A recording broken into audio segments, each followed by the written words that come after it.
And we're back with some more Planescape Torment. Let's talk to this Dhall character. The scribe looks very old. His skin is wrinkled. There's a slight trace of yellow, like old parchment. Charcoal gray eyes lie within an angular face, and a large white beard flows down the front of his robes like a waterfall. His breathing is ragged and irregular, but even his occasional coughing does not slow the scratching of his quill pen. Greetings.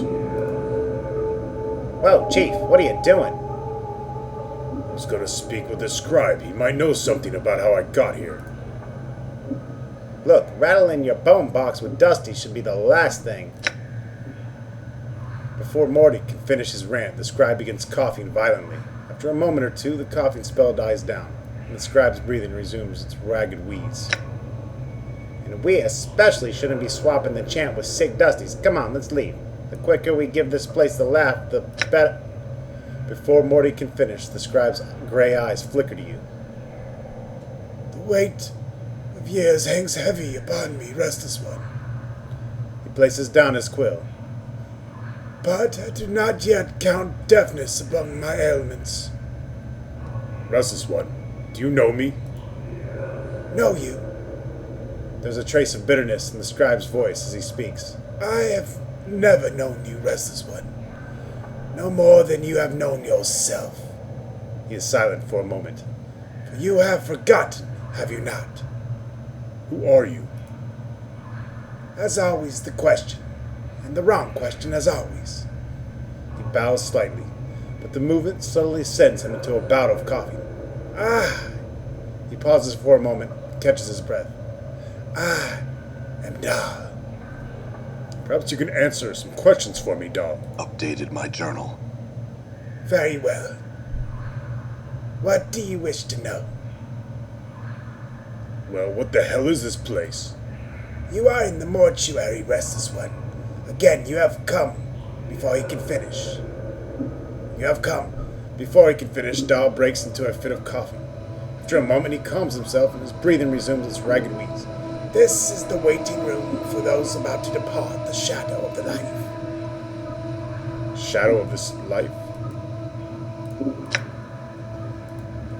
Yes, shadow. You see, restless one, this life is not for real. Your life, my life, they are shadows flickering of what life once was. This life is where we end up after we die.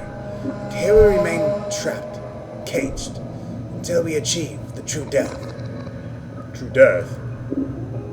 True death is non-existent, a state of void, no reason, of sensation and passion. A state of purity. Sounds like oblivion. Why would anyone want that? Is it worse than remaining in the shadow of what life once was? I think not.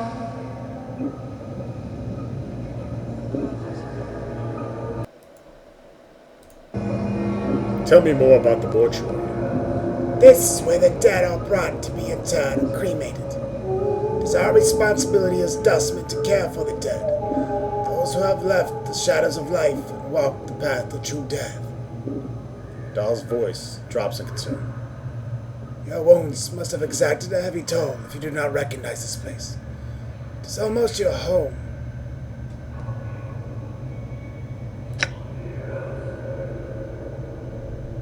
Sigil. Sigil is our fair city, restless one.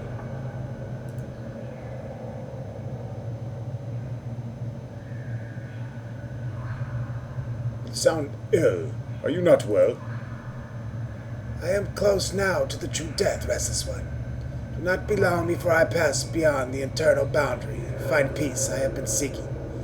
I tire of this mortal sphere. The plane holds no more wonders for such as I. The eternal boundary? The boundary between the shadow of life and the true death.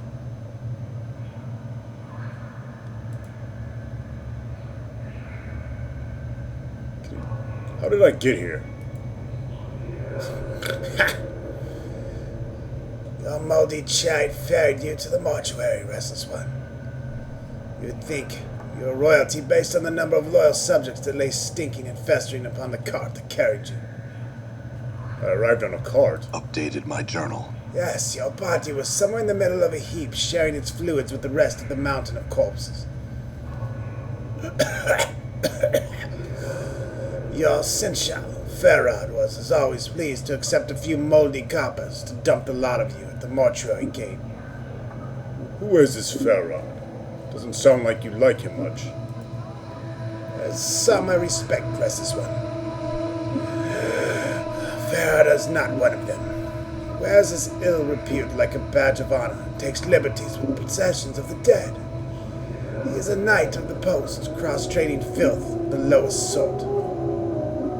Knight of the Post? A knight of the post, a thief. All Farrell brings to our walls comes stripped of little less than the dignity that they possessed in life. Farrell takes whatever he may pry from their stiffening fingers. You know where I can find Farrell? If he even persists as they have, restless one, much greater chance of Farrell finding you and bringing to you us again, before you find whatever ooze puddle he wallows in this time. Nevertheless, I must find him. Slight warning. Do not seek out Farrell, restless one. I am certain it will simply come full circle again. None the wiser and Farrell a few coppers richer. Accept death, restless one. Do not perpetuate your circle of misery. I have to find him. Do you know where he is? Updated my journal. I do not know under which gutterstone Farrell layers at the moment, but I imagine he can be found somewhere beyond the mortuary gates in the hive. Perhaps someone there will know where you can find him. We'll go there and ask around. Farewell. As you turn to leave, Dhall speaks. Know this. I do not envy you, restless one. To be reborn as you would be a curse that I cannot bear. You must come to terms with it. At some point your path will return you here. It is the way of all things flesh and bone. And perhaps we will meet again, Dhall.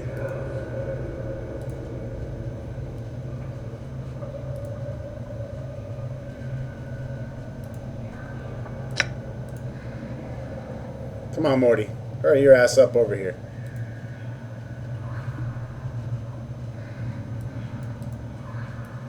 Good as done.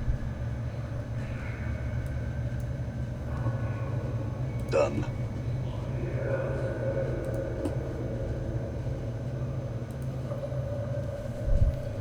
This huge corpse is standing silently in the corner of the room, facing the wall. He looks to have been heavy-set man in his early years, and judging by the condition of his body, he died only recently. The freshly stitched number on his forehead reads 1664.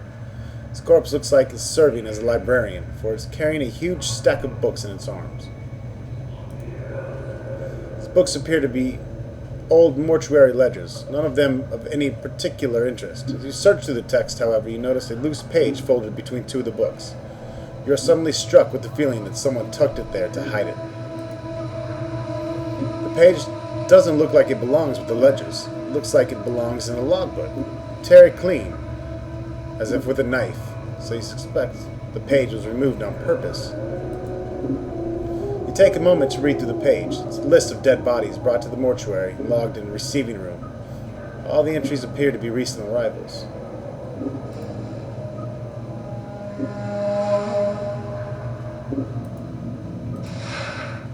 Looks like we might have found that missing page there.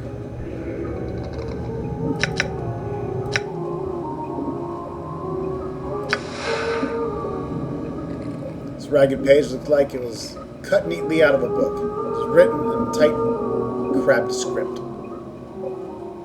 Chest wound, fit night, dedicated corpse. Guard shell, desiccated corpse.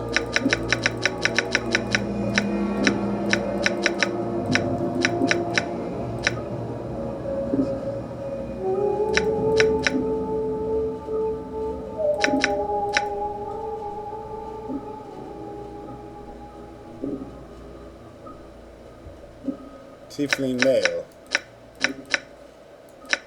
Skeleton. Desiccated corpse. Scarred shell. Desiccated corpse. Drunk chest wound. Cause of death. Molly. I be shy.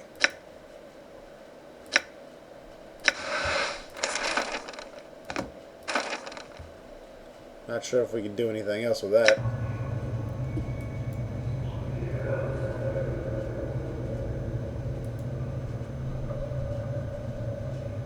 I'm gone. I'm gone.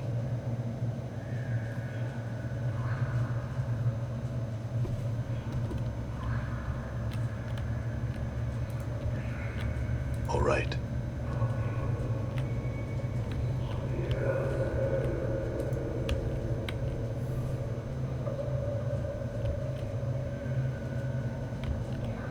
Done.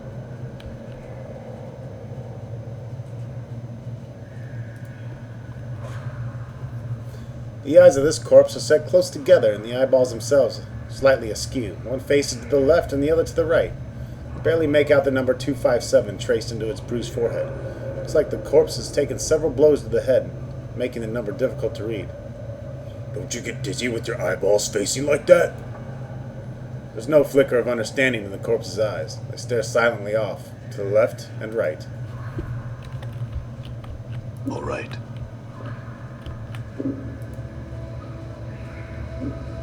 This heavily stitched corpse is shuffling lazily back and forth between two slabs. The number 506 has been stitched on its forehead, the side of its neck, and its right arm. In fact, the skin of this peeling corpse has been sewn up with so many stitches, the skin looks like a bizarre street map.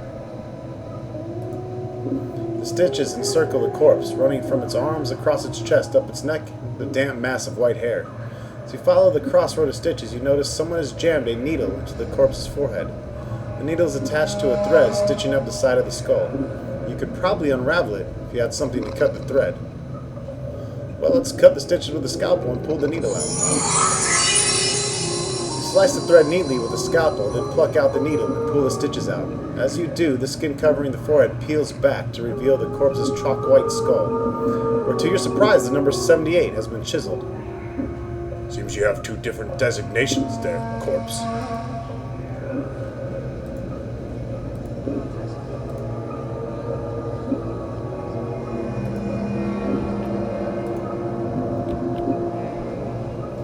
This corpse, 985, stopped dead in its tracks, judging from the condition of its left leg. It looks as if some sort of tomb rot or corpse mold has eaten through its knee. The corpse is wobbling unsteadily back and forth, trying to keep its balance. You reach out for the corpse's left arm to help steady it. As you grab its arm, however, the corpse suddenly sways to the right, and you end up tugging the corpse rather than steadying it. Chief, you might not want... There's a crack from the corpse's left leg, and the body falls like a dead tree. Its torso strikes the stone flagstones and shatters like a rotten melon, filth and ichor gurgling from the cavity. To your surprise, no one seems to have noticed the corpse collapsed. And even stranger, the left leg remains standing where the body was, as if it was at attention. After a moment, the leg falls over with a wet thump. As you gaze upon the putrefied remains of the corpse, you notice that its left arm seems intact. The snap from the torso during the fall doesn't appear to have been touched by tomb rot. It's spread to the rest of the body. I wonder if I can make use of this arm. So now we have an arm. The left arm, or right? Yeah, the left arm. If you needed, you could easily use it to shake someone's hand from a distance or use it to bash their skull in.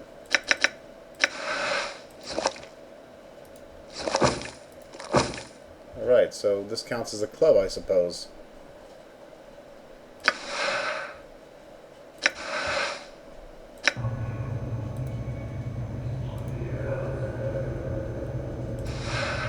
Of course, you can quick change between fist and your weapons here. Or you can go to guard, items and abilities there, quick spells. And you can switch in between characters by clicking on the portrait. Get to our journal here.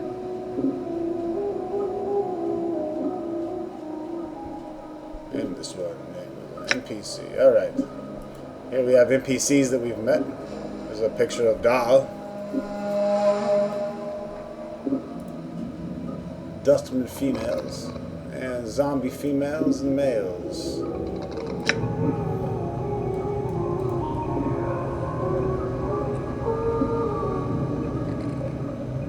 Let's talk to Vene. You see a slight young woman with pale features. The sunken flesh around her cheeks and neck make her appear as if she is starving. She seems intent on dissecting the corpse in front of her, prodding the chest with a finger. Greetings. The woman does not respond. She seems too intent on the body in front of her. As you watch her work, you suddenly notice her hands. Her fingers are talons. They are darting in and out of the corpse's chest cavity like knives, removing organs. I said greetings. The woman makes no response. I think the dusty chit might be a bit short of hearing, Chief. Let's lay off, shall we? Dated my journal. What's wrong with her hands? Huh? She's a Tiefling, Chief. They got fiend blood in their veins, usually because some ancestor of theirs shared knickers with one demon or another. Makes some of them addled in the head, and addled looking, too. The woman jumps and whips around to face you. Her eyes are rotting yellow with small orange dots for pupils. She sees you. Her expression changes from surprise to irritation. She frowns at you. Oh, greetings. She doesn't seem to have heard you. She leans forward, squinting as if she can't quite make you out. Whatever is wrong with her eyes must make her terribly nearsighted. You? She clacks with her talon fingers together and then makes a strange motion with her hands. Vine thread and embalming juice. Bring here. To Evine. Go, go, go. You've been assigned a quest. Updated my journal.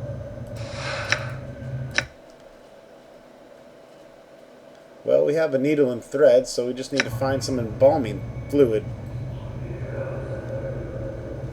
That shouldn't be too hard.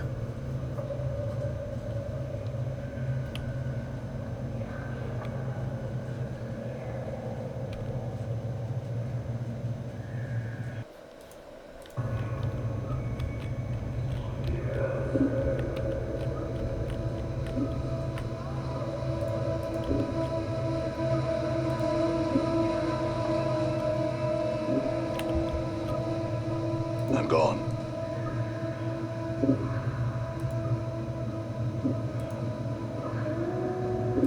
Move, Morty. All right. Done. More bandages to be had.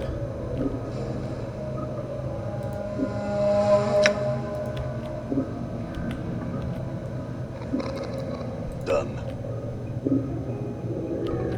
All right.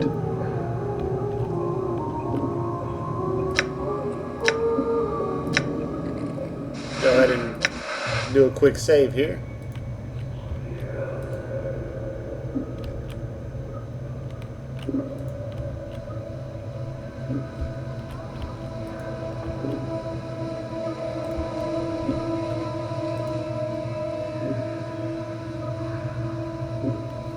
The shambling corpse gazes at you with vacant eyes. Number 821 is carved into his forehead and his lips have been stitched closed. The faint smell of formaldehyde emanates from its body. So, is there anything interesting going on? As you address the zombie, it blinks in surprise. What? You're not a zombie. Who are you? Updated my journal. The zombie is trying to respond behind stitched lips. He has a peculiar half-frightened, half-angry expression. Who you? What you want? Why, I was looking for you.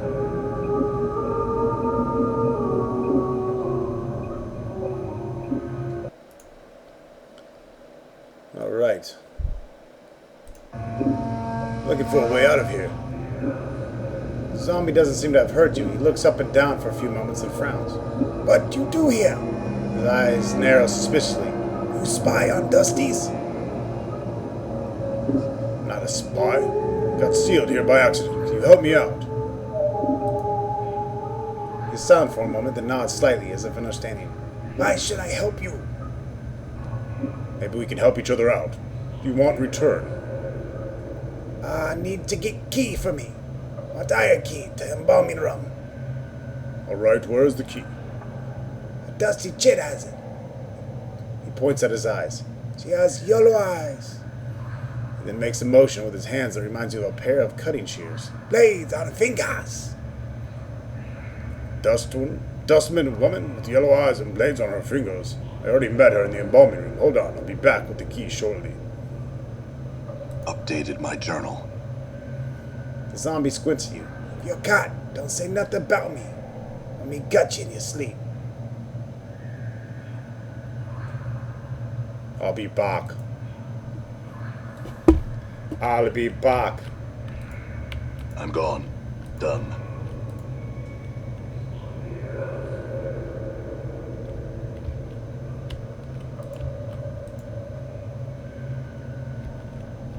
All right.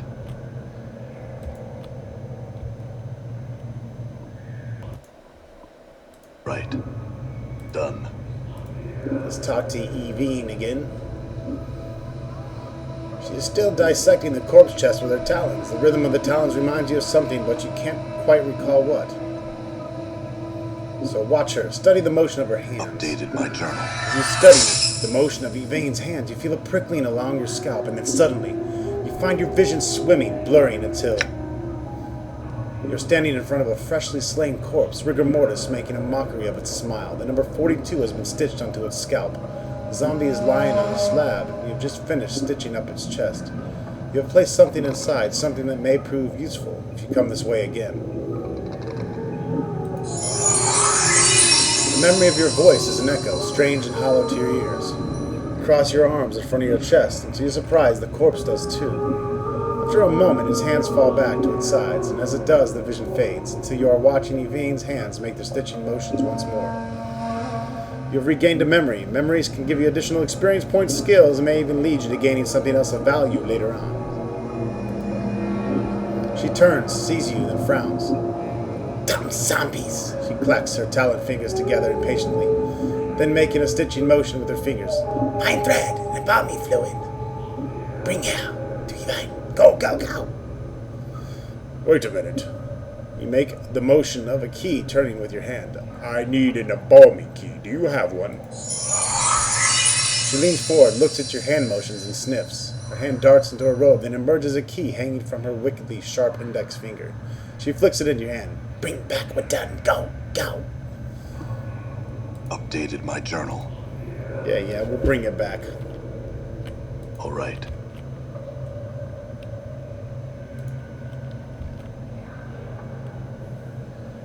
Greetings and salutations. Is the embalming room key you wanted? The zombie's eyes widen. He snatches the key from your hand. He turns it over, nodding all the while. Good, good. Now, how do I get out of here? Updated my journal. The zombie grunts. You can escape through portals. He waves his hand. Poof. Portals? What portals? Portals. The zombie waves around the area. Portals everywhere. Can you show me one of these portals? The zombie nods. You want out? Go to the arch on first floor, northwest room. You get finger bones shape of crook. He holds up his index finger and bends it into a crook. When you have key, go to arch, jump to secret crypt, and can escape from there. Secret escape route. He nods eagerly. You can rest there. Crooked finger bone? Where am I going to find one of those? Updated my journal. He shrugs. Must be around somewhere. Look in storage room on upper floor. Maybe there. Very well, I'll check up on the finger bone and head to the first floor to get one of those arches in the northwest room. Got it.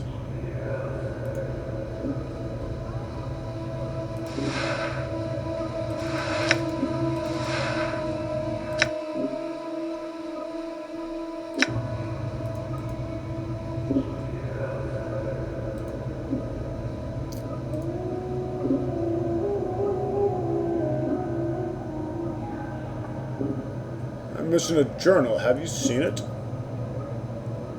Do know. Some bird peel you? What?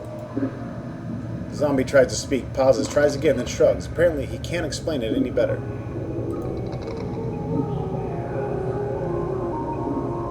You tell me anything about Dhall. Scribe. Old. Yellow. There's nothing else. More, I suppose. I wanted to know something else. Do you know someone named Farrell? Farrell. The zombie frowns briefly in thought. Yeah, he live in a hive somewhere. Shakes his head. Not nowhere. Dusty's very mad. He not like Farrell. Why don't the dustman like Farrell? Updated my journal. He's a collector. Bring debtors to mortuary. Sells them to dustmen. Bring lots of debtors. Dusty not know where he gets debtors. Think he puts books in dead book. What? He can't explain it any better.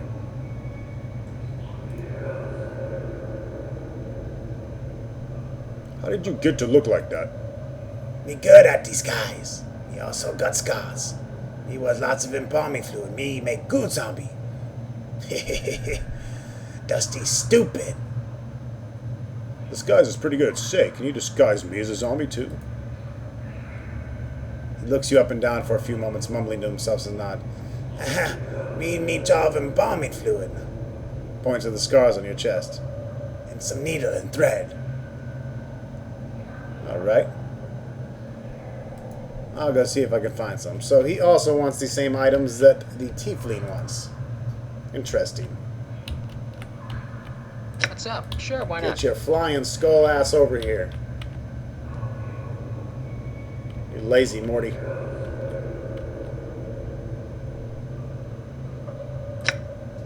Alright, got all my classic formations there even. What's up?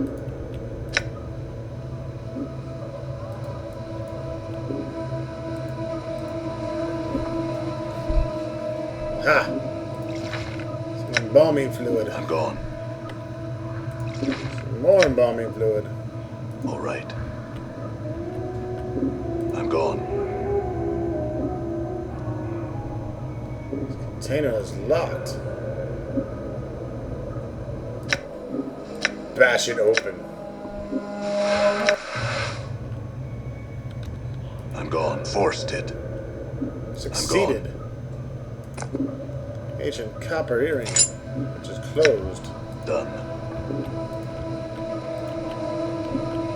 I'm gone. Not shit in there. Done. Bloody cloth covers the remains of this corpse. The stench rising from the body is almost Done. unbearable. Almost. I'm gone. He's gone. Someone has inserted a tube into this corpse's leg. The tube is attached to a strange clicking machine next to the slab.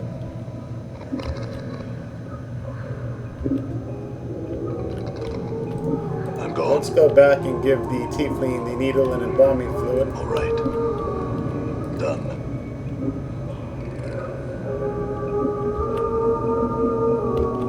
And we should be able to find more Alright. needle and thread to get the zombie disguise as well. Updated my journal. Without missing a beat, Vene snaps the thread from your hands and hooks it around one of her talons. She then begins sewing up the corpse's chest. She then takes the embalming fluid and begins to apply a layer to the corpse. Within minutes, she is finished. She clicks her talons and turns to face you. To your surprise, she extends her hand and drags her talons along your arms and chest. Keep playing as the zombie. Looks like you have a new friend, Chief. You two need some time together, or? She traces your arms and chest. You suddenly notice she seems to be examining your scars. She withdraws her talons, clicks them twice, then bends forward and examines some of the tattoos on your chest. Right on you. Hivers do that. No respect for zombies. Zombies not paintings. She sniffs, then pokes one of your scars. This one bad. Many scars, no preserves. Her talons suddenly hook into the thread you brought her, enlightening like she jabs another talon into the skin near one of your scars. It feels barely more than a pinprick, but it looks like she's about to start stitching you up. Updated my journal. If you let her work, you will get a +1 maximum hit point increase permanently. The sensation is curiously painless as Vene begins to stitch up your scars. When she is done, she sniffs you, frowns, and stabs her fingers into the embalming fluid. Within minutes, she has dabbed your body with the fluid, and strangely enough, it makes you feel better. This may be the second time in my life I'm thankful I don't have a nose. Vene puts the last touches on your body, gives you another sniff, nods, and makes a shooing motion with her talons. Done. Go, go. Alright, so I'm gone. you get a whopping hit point out of it. Not too bad. And we'll explore more in the next video. Thank you for watching. And yes, I'm not going to pause Heart of Winter, Icewind Dale. I will be doing, jumping in between the two games, you know, probably doing Alright. several videos a week of both, so stay tuned.